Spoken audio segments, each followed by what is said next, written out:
Welcome to today's Explainer. We're going to dive into a genuinely fascinating concept from ancient Hindu texts. We often think of words as just, well, words. But in these texts, the spoken word was a literal weapon. We're talking about a force powerful enough to bend reality, shape destinies, and completely alter the course of time. A curse wasn't just a bad insult you threw at someone, it was an inescapable cosmic mandate. So, what exactly happens when a mortal's spoken word becomes a weapon powerful enough to bind the gods? It's a pretty profound question, right? It completely turns the cosmic hierarchy upside down. In these stories, a single utterance from an angry sage or a grief-stricken parent could literally wipe out an invincible dynasty or kickstart a brand new era of human existence. The line between mortal and divine just blurs completely. To really wrap our heads around this, we've got to look at these curses as the ultimate cosmic law of cause and effect. I'm talking about karma. In this universe, karma means that every single action, whether you're a god or a mortal, is going to generate an inescapable reaction.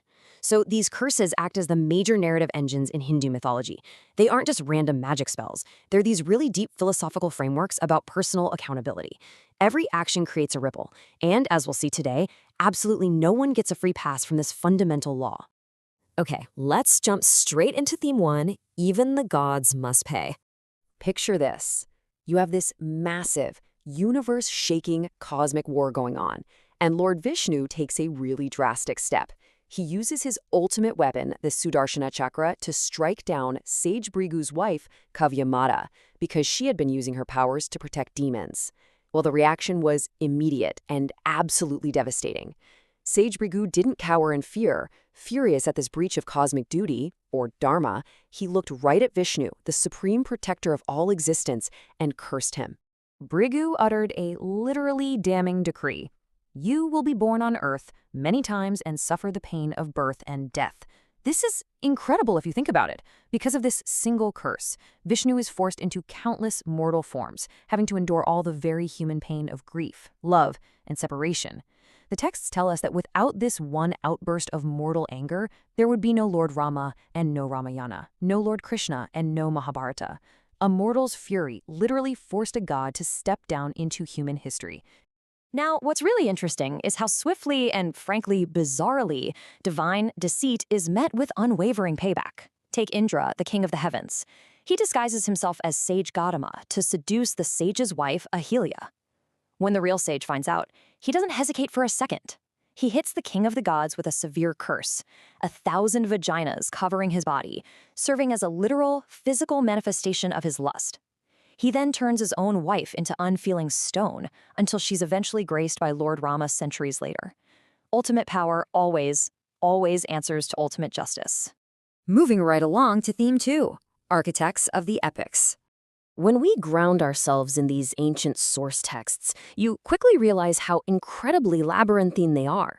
But if you look closely at the structure, you'll see that these ancient curses form the absolute backbone of the plots. They're not just colorful background lore, they are the actual architectural blueprints of the drama, constantly pushing characters into impossible no-win situations. Let's look at 3 foundational curses that perfectly illustrate this domino effect. First, King Dasharatha accidentally kills young Shravan while hunting in the dark. Shravan's blind parents are completely helpless, so they curse the king to eventually die of sheer grief over his own son.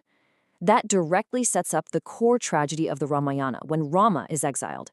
Second, sage Kandama curses King Pandu to die instantly if he ever approaches his wife with love, which forces his wives to use divine mantras to birth the heroic Pandavas.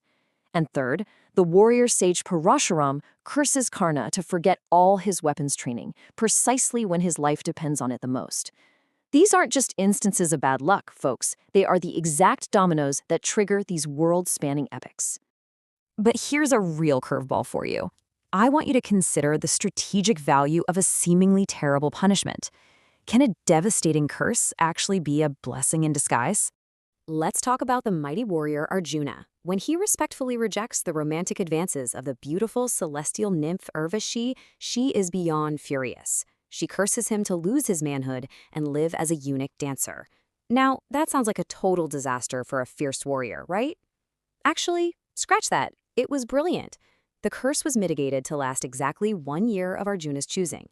And guess what? That was precisely when the Pandavas desperately needed a flawless disguise for their final year of incognito exile. Arjuna used this exact curse to become Brihanala, the dance teacher, hiding seamlessly in plain sight and saving his whole family. Talk about fate intertwining with survival. And that brings us to our final and most devastating theme, the end of eras. Try to feel the sheer weight of Queen Gandhari's words here. The catastrophic Mahabharata war has just ended. She's staring at the shattered, blood-soaked corpses of her 100 sons. Her grief is just unimaginable. She turns to Lord Krishna, the supreme deity who totally could have stopped the war, and she curses his entire invincible Yadava clan to slaughter each other in a drunken frenzy. And then she decrees that he, a god, will die like an ordinary, unprotected man alone in the wilderness. The craziest part of this whole exchange, Krishna's completely silent, gentle acceptance of it. He knows the era simply has to end. So how exactly does a supreme god die like an ordinary guy? Well, it links back to an earlier curse from the notoriously eccentric sage Durvasa. Durvasa once asked Krishna to smear heer, which is a sweet rice pudding, all over his body as a test of devotion. Krishna happily did it, but out of basic respect, he left the sage's feet clean. Angered by this tiny omission, Durvasa cursed Krishna, saying his unprotected feet would become his one and only mortal vulnerability. Combined with Gandhari's curse, this sealed the earthly fate of the avatar. Eventually, a hunter's stray arrow would strike that exact unprotected foot in the forest. But before he departed, Krishna dispensed his own terrifying brand of justice. The warrior Ashwatthama committed a truly horrific war crime, sneaking into a camp at night, slaughtering the sleeping children of the Pandavas, and then directing a weapon of mass destruction at an unborn child. Krishna retaliated with unprecedented fury. He stripped Ashwatthama of the magical gem embedded in his forehead and cursed him to an eternal, agonizing physical rot. 3,000. Let that heavy figure sink in for just a moment. 3,000 years.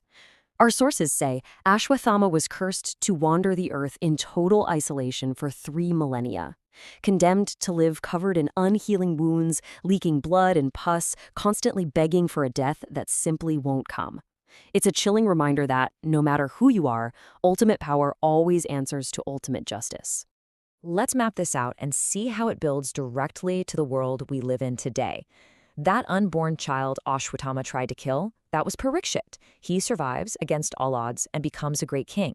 But one day, influenced by some dark cosmic forces, he disrespects a meditating sage by placing a dead snake around his neck. The sage's son curses the king to die by a lethal snake bite in exactly 7 days. Despite building these massive, impenetrable defenses, the Takshuk snake slips in and strikes right on schedule. And with the death of this final righteous king, the Dwapara Yuga, that age of myth and magic, officially ends, plunging the world into our current age of darkness, the Kali Yuga. Bringing us to our conclusion, the inescapable cosmic law. So what are the big takeaways from this explainer? Why does all this matter? First, in these ancient texts, spoken words were never, ever taken lightly. They held ultimate cosmic power as literal weapons of fate. Second, nobody was immune. Even the absolute highest gods had to answer to the law of karma. You just don't get a free pass when it comes to cause and effect. And third, it was these curses, born right out of intense, raw human emotion, that drove the entire course of human history and shaped these massive epics. And I want to leave you with this final, provocative thought to chew on. Sure, these stories are thousands of years old, filled with gods and magical weapons, but the core philosophy, it's entirely relevant today. If our every word and our every action creates an inescapable ripple in time, what kind of ripples are your actions creating today? Take a moment to reflect on that. Thanks so much for joining me on this explainer, and keep learning.